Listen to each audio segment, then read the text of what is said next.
كانت صدمة بالنسبة للكتاب والمثقفين في الداخل. دقيقة بس يا جماعة، هذه الصحيفة اللي اسمها ليبيا اليوم لمن تتبع؟ والله يقال بأنها لسيف. وقتها بوادر الإصلاح متاع سيف طالع. نعم. لا يا جماعة، سألنا عليها قالوا راهو مش لسيف، يقال إنها للمعارضة. يا جماعة، المعارضة خطها كله معمر صفطة، معمر كذا، فهمتها. هذا معارضة بس كيوت، قاعدين إمم. يطالبوا بقضايا، وبعدين يا أخي هذا دقيقة بس، هذا اللي كاتب اسمه الدكتور محمد المفتي، هذا موجود داخل. هذا اللي إمم. كاتب منصور بوشناف، هذا موجود داخل. هذا دريس مسماري، هذا دريس بالطيب، هذه أم العز الفارسي. دقيقة يا جماعة، في حاجة في هالمجلة غير طبيعية. فالجيل متاعنا لما طلع في المعارضة طارق باختصار كان إمم. التساؤل إن هل نمشوا على نفس نمطية المعارضة السابقة، ولا في إمكانية لخلق مساحة معارضة جديدة. المعارضة الليبية كلها كهول لما جينا، كلهم ناس كبار في السن، قضوا 20-25 سنة في المعارضة. أصبحت المعارضة يعني زي ما تقول فيها ملل، ما فيش إنجازات ما فيش ملحوظة، إنجازات ما تحققت، فيش. فهمتني ولا؟ 1 سبتمبر نجوا نوقفوا قدام السفارات الليبية بنقولوا يسقط يسقط معمر وبنروحوا لحياشنا. في بيان متاع 5 أنفار نكتبوه احنا 2 أنفار ونطلعوه، مش حيطلع حد ولا حيشوفه حد ولا كذا.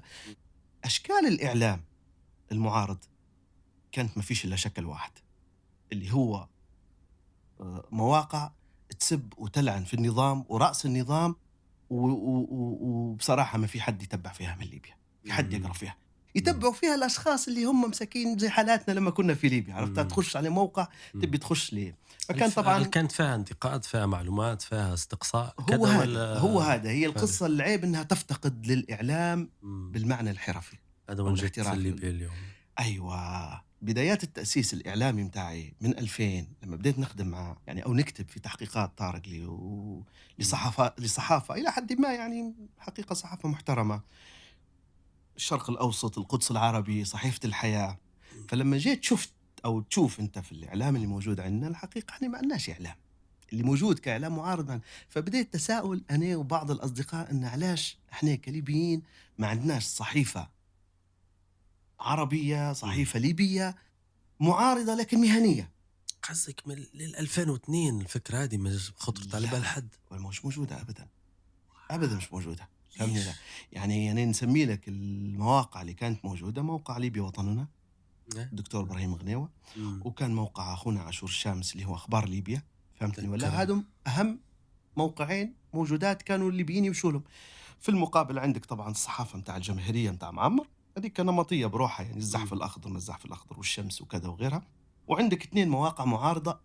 أي إنسان عنده أي كلام، أي تهم، أي مصيبة، يعني إمم. أنت اليوم تنوض مثلا تقرر تكتب بأن في حرب أهلية قاعدة تصير في الجغبوب، فهمتني مش ولا؟ ضروري تكون واقع يعني. ما هيش واقع، لا حلمة أنت حلمتها ولا؟ آآ تكتبها وتبعتها للدكتور إبراهيم أو لأخبار ليبيا حينشرها. طول. هو غير مسؤول، كاتب إمم. فوق أنا مش مسؤول عليه أي خبر. سميه خبر، سميه أي شيء. بس ويب سايت منيح، تعال فش غلِّك. فايش غلك بالضبط، بتاع ليبيا تشابتر اليوم. ليبيا اليوم طارق إيه. بالضبط حتى نسكره معك. إمم. حقيقة احنا محظوظين إن كان في شخصية تنويرية اسمها الدكتور لمين بالحاج، خريج أمريكا، كان يؤمن بينا،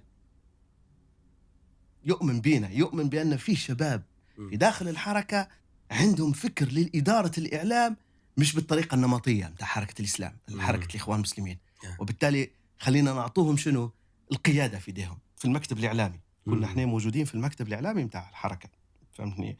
الشخص الثالث ما كانش موجود معنا، وكان أصلا حتى إمم. يختلف على عقليتنا وأقرب إنه يكون ليبرال يعني، إمم. اللي هو صديقنا غازي، يعني غازي بس قبلاوي. أكيد، وهي أكيد. فكرة ليبيا اليوم جت بعد نقاشات طويلة مع غازي، فاخترنا الفريق هذا. الفكرة باختصار شديدة جدا يا طارق إن احنا معارضين وموجودين برا، وبنديروا صحيفة بتخاطب المثقفين وحركة الإصلاح اللي شعارين فيها بالداخل في ليبيا، وبتنميها وتكبرها بحيث نكبروا تيار الإصلاح في داخل ليبيا، لأن وصلنا لقناعة بأن تغيير النظام وإسقاطه أصبح مستحيل، إمم. وإن المفروض نتعاملوا مع واقع اللي هو بدل من إسقاط معمر هو محاولة إصلاح ما يمكن إصلاحه، وتغيير النظام من الداخل إمم. بإفرازات بالدفع بقيادات جديدة. فهمتني ولا؟ وإن عمر النظام مهما طال هو إلى نهاية، ونحن جيل جينا في نهاية معمر القذافي، وبالتالي أصبح قداش قدامه 5 سنين 10 سنين 20 سنة قداش بيعيش هالراجل، حيموت. في نفس الوقت لاقت حركة كان يقوم بها ابن سيف ما يسمى بليبيا الغد، أو محاولة إصلاح النظام من الداخل. قصة وهمية مش وهمية، هل هو مديرها باش يورث النظام؟ هل هو هذا موضوع تاني ممكن نفتحه ساعات من النقاش فيه. قنعني أو نقنعك بها طارق. انت طيب. شفتها كبادرة، شفتها كباب يعني بالنسبة لنا. طيب سؤال، احنا ناس برا ومعارضين، ما عندناش أدوات اتصال، ما عندناش مراسلين في داخل ليبيا. جلست أنا وغازي، وكان غازي الحقيقة يمشي ويجي لليبيا بحكم أنه مش مصنف معنا في تنظيم، وبالتالي مساحة كانت متاحة لغازي، فكان يمشي ويجي. فطلبت من غازي مجلة لا. كانت مجلة لا الحقيقة مجلة رائعة جدا، وهي فكرة طلعت يعني في النظام. هي محاولات. تعرف الأنظمة طارق في مراحل معينة من الدكتاتورية يبدأ فيه شاهد عقل يجيهم فيديروا مرحلة انفتاح. هذه مرحلة الانفتاح لمدة سنة أو سنتين، يا إما هنا تنجح ويستمروا بعدها، يا إما يرجعوا اللي يعرفوه للعسف والظلم واللي يعرفوه. مجموعة كتاب معروفين، بعضهم حي وبعضهم توفى الله يرحمه، فهمتني ولا؟ داروا بادرة لمجلة لا، مجلة ناقدة جميلة جدا، روح صحفية مهنية، كتب أقلام رائعة تكتب فيها.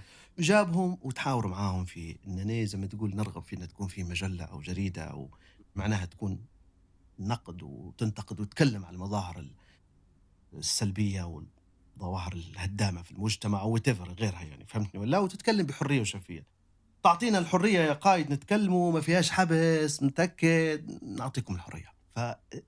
فمخزون مجلة لا بالكامل في خلال 6 شهور وإحنا ننشروا فيه. كانت صدمة بالنسبة للكتاب والمثقفين في الداخل. دقيقة بس يا جماعة، هذه الصحيفة اللي اسمها ليبيا اليوم لمن تتبع؟ والله يقال بأنها لسيف، وقتها بوادر الإصلاح متاع سيف طالع. لا يا جماعة، سألنا عليها قالوا راهو مش لسيف، يقال إنها للمعارضة. يا جماعة المعارضة خطها كله معمر صفطة، معمر كذا، فهمتها؟ هذا معارضة بس كيوت يعني، يطالبوا بقضايا. وبعدين يا أخي هذا دقيقة بس، هذا اللي كاتب اسمه الدكتور محمد المفتي، هذا موجود الداخل. هذا اللي كاتب منصور بوشناف، هذا موجود الداخل. هذا دريس مسماري، هذا دريس بالطيب، هذه أم العز الفارسي. دقيقة يا جماعة، في حاجة في هالمجلة غير طبيعية. بالنسبة لنا كانت هذه النقطة مهمة جدا جدا. طارق بعد 6 شهور تواصل معنا محمد الأصفر الله يذكره بالخير، الكاتب أديب، فهمتني ولا؟ وبعث لنا طبعا مش معدل بكل خوتنا من المنطقة الشرقية دائما أجرى من المنطقة الغربية. في هيك حاجة طبيعي جدا طارق، لأن سلطة الحكم عندنا في المنطقة الغربية عنيفة جدا. في المنطقة الشرقية الحقيقة بتاريخهم المعارض بتاريخهم كذا دائما متمردة. يعني حتى لما كنت في أمريكا اكتشفت مسرحيات. أنا عشت في المغرب فترة طويلة. كنا نمشي المسرح المغرب، مسرح ريفلكشن، يعطيك مراية لأنت شن قاعد المجتمع اللي حايس فيه، شن يفكر، كيف يعيش، تشوفها قدامك حاجة غريبة، ضحك وفيها جو. فحد قال لي يراه عمرك سمعت بمسرحية المستشفى؟ بربش ما فيش أونلاين. كلمت حد صديق بعتها لي DVD. صدمت، مسرح في ليبيا في تلقيح جدا فيها جداً. يعني يدرس لك الوضع، يتكلم على التمريض، يتكلم على الصحة، يتكلم على التعليم في هامش وكل بنغازي يعني. أنا عندي حتى دراسة للعقلية الغربوية والشرقوية في الموضوع هذا، وديما كوني أنا محايد أمازيغي فديما نقول لهم تعالوا تعاركوا قدامي الزوزة أنا القاضي، أنا الجورج متاعكم، دونت وري، لأني مش حنتحيز تقول لي هذا ولا هذا، فيضحكوا أصدقائي دائما. العقلية الشرقوية عقلية متمردة، والتمرد هو بالتمرد بطريقة لطيفة يعني مهم. نعم. ولكن مرات يوديك في 60 داهية يا طارق اللي انت ما تعرفهاش.